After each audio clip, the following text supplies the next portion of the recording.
ఈరోజు అనేక మంది పీఠాధిపతులు మఠాధిపతులు చాలామంది బయటకు వచ్చి హిందూ ధర్మం గురించి హిందుత్వం గురించి అంతకుముందు హిందూ ధర్మం డైరెక్ట్గా మాట్లాడకుండా కానీ ఒక సందేశాలు ఇచ్చేది.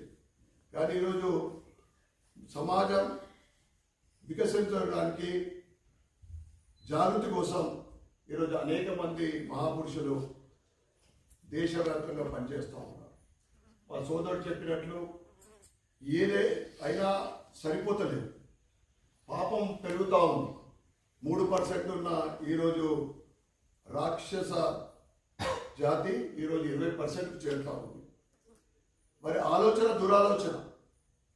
ఇస్లాం కావాలి దేశం, కానీ మన భారతదేశంలో ఉన్న మనమందరం కూడా సనాతన ధర్మం పాటించే వాళ్ళం.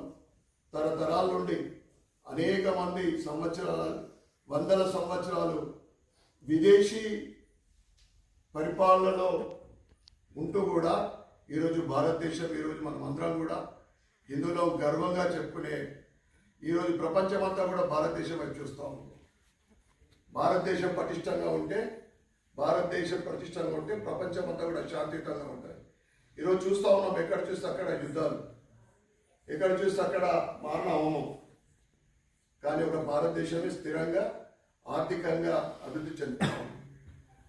విజయం మాత్రం ధర్మంది, చివరికి సత్యం.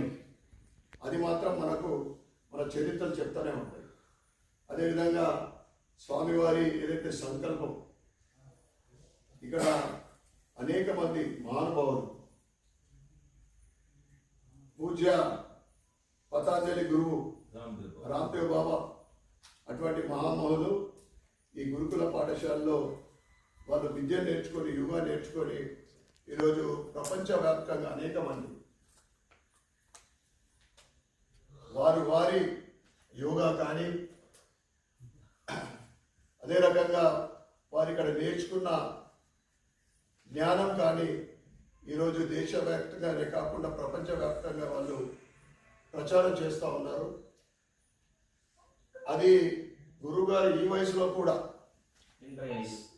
85 సంవత్సరాల్లో కూడా భవిష్యత్తులో తల్లి కడుపులో ఉన్నప్పటి నుండే ఆ బిడ్డకు ఒక శివాజీ మహారాజ్ కావాలని, ఒక సావర్కర్ కావాలని, ఒక ఝాన్సీ లక్ష్మీబాయి కావాలని.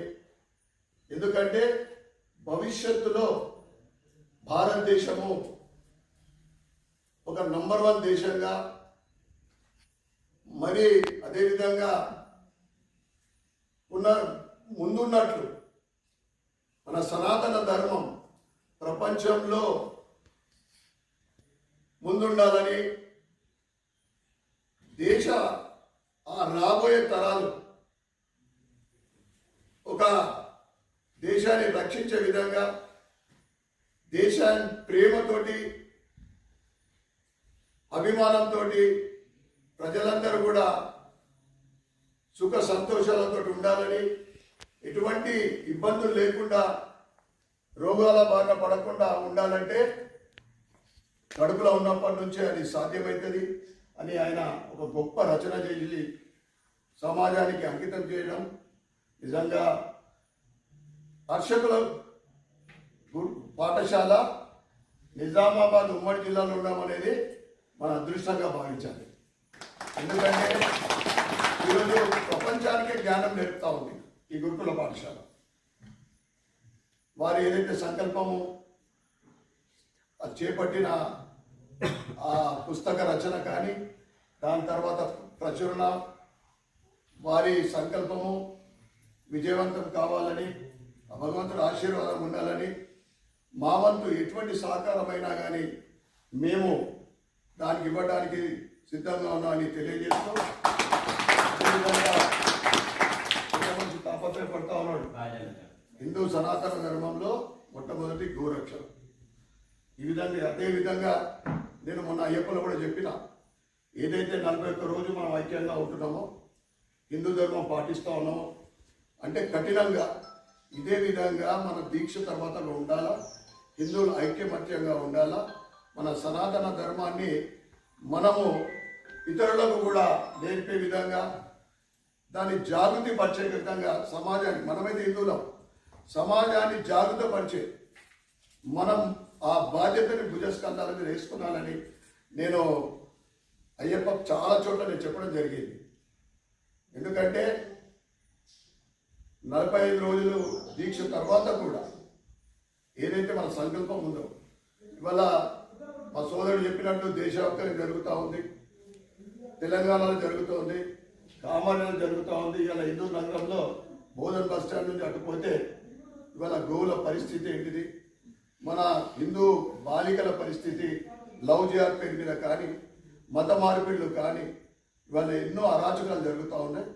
కానీ స్వామివారి అటువంటి గొప్ప ఆశయం ఉన్న వ్యక్తులు, వారి ఆశీర్వాదంతో భవిష్యత్తులో మనమందరం కూడా ఆశాభావులం. ఎందుకంటే మనము ఎవరిని కూడా మత మార్పిళ్లలో ఇంతవరకు ఏ ఒక్కటి కూడా హిందువులు ఇతరులని మత మార్పిడి చేసుకోరు, గర్వాపసి చేసుకుంటాం తప్ప మనం మాత్రం అటువంటి ఒక సిద్ధాంతం ఉన్న మనము తప్పకుండా విజయం మనకే వరిస్తుందని, విజయం వారి ఆశయం ఏదైతే ఉందో రాబోయే ఎన్ని సంవత్సరాలకైనా కానీ ఒక శివాజీ మహారాజ్, ఒక సావర్కర్ అటువంటి వాళ్ళు, ఒక జిజాబాయి అటువంటి వాళ్ళు, ఒక ఝాన్సీ లక్ష్మీబాయి అటువంటి వాళ్ళు కావాలి ఈ యువకులలో, దేశంలో ఉండాలనే సంకల్పము తప్పకుండా మరి ఆశయం సిద్ధిస్తుందని తెలియజేస్తూ నాకు ఈ అవకాశం ఇచ్చిన పెద్దలందరూ కూడా ధన్యవాదాలు చెప్పుకుంటూ భారత్